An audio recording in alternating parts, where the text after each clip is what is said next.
फिर से आप सब लोगों का स्वागत है मेरे चैनल सनी पटेल वाला में। मैं सनी पटेल वाला सर्टिफाइड फाइनेंशियल प्लानर हूं।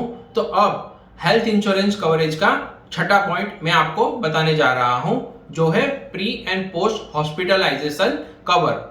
प्री हॉस्पिटलाइजेशन कवर यानी कि आप जब भी हॉस्पिटल में एडमिट होते हो तो उससे पहले आप डॉक्टर को कंसल्ट करते हो और डॉक्टर आपको कुछ रिपोर्ट्स निकलवाने के बारे में बोलता है, कुछ मेडिसिन आपको प्रोवाइड करता है।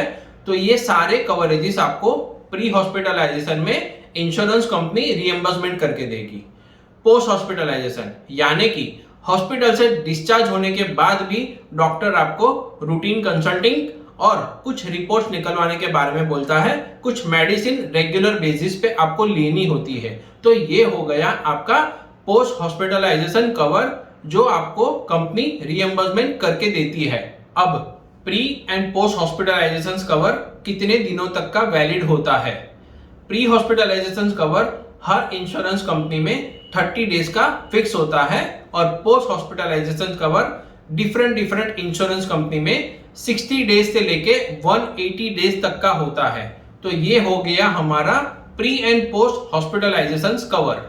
अब आते हैं हम सातवें पॉइंट पे, जो है मैटरनिटी कवरेजेस। मैटरनिटी कवर का वेटिंग पीरियड हर इंश्योरेंस कंपनी में मिनिमम 24 मंथ का फिक्स होता है। उसके बाद during the pregnancy to baby born तक का कोई भी एक्सपेंस मैटरनिटी कवर में इंक्लूड नहीं होगा। यानी कि आपका मैटरनिटी कवर स्टार्ट होगा बेबी बॉर्न से, जिसमें डिलीवरी का खर्चा, फर्स्ट ईयर WHO की सारी वैक्सीनेशन का खर्चा, और अगर आपका बेबी प्रीमैच्योर बॉर्न होता है और डॉक्टर उसे NICU में एडमिट करने का सजेशन देता है, तो NICU का पूरा खर्चा इंश्योरेंस कंपनी कवर करेगी। यानी कि आपका चाइल्ड डे 1 से आपकी हेल्थ इंश्योरेंस पॉलिसी में इंक्लूड होगा। तो अब आते हैं हमारे 8वें पॉइंट पे, जो है ऑर्गन डोनर कवरेजेस।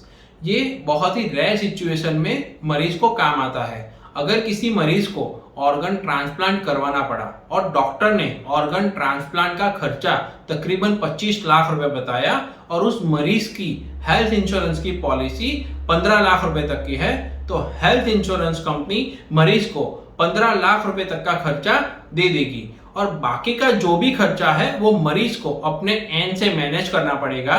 तो ये हुआ हमारा organ donor coverages.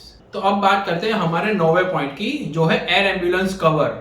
For example, आप गुजरात के किसी सिटी में स्टे कर रहे हो और आपको कोई बीमारी हुई है जिसका इलाज आपकी सिटी में या तो आपके स्टेट में अवेलेबल नहीं है और आपका ट्रीटिंग डॉक्टर आपको सजेस्ट करता है कि आपकी बीमारी के इलाज के लिए आपको बाय एयर दिल्ली जाना पड़ेगा। तो गुजरात से लेके दिल्ली तक का जो भी एयर एम्बुलेंस का एक्सपेंस है वो हेल्थ इंश्योरेंस कंपनी आपको प्रोवाइड करेगी। तो ये हुआ हमारा एयर एम्बुलेंस कवर। तो अब हम बात करते हैं हमारे 10वें पॉइंट की, जो है आयुष कवर। आयुष यानी कि आयुर्वेदिक, योग, यूनानी, सीधा और होम्योपैथिक। अब ये सारी ट्रीटमेंट आपकी हेल्थ इंश्योरेंस में इंक्लूड है, लेकिन इस ट्रीटमेंट का बेनिफिट लेने के लिए आपको गवर्नमेंट हॉस्पिटल या तो गवर्नमेंट ऑथोराइज सेंटर पे जाके इसकी ट्रीटमेंट लेनी पड़ेगी। तो ये हुआ हमारा आयुष कवर। यहां हमने हेल्थ इंश्योरेंस के 10 पॉइंट कवर किए हैं। आगे के 5 पॉइंट के बारे में जानकारी लेने के लिए आई बटन पे क्लिक कीजिए। अगर आपको ये वीडियो पसंद आया है और इंफॉर्मेटिव लगा है तो इसे अपने रिलेटिव्स और फ्रेंड के साथ शेयर कीजिए और इस चैनल सनी पटेल वाला को सब्सक्राइब कीजिए। तब तक के लिए धन्यवाद। जय हिंद।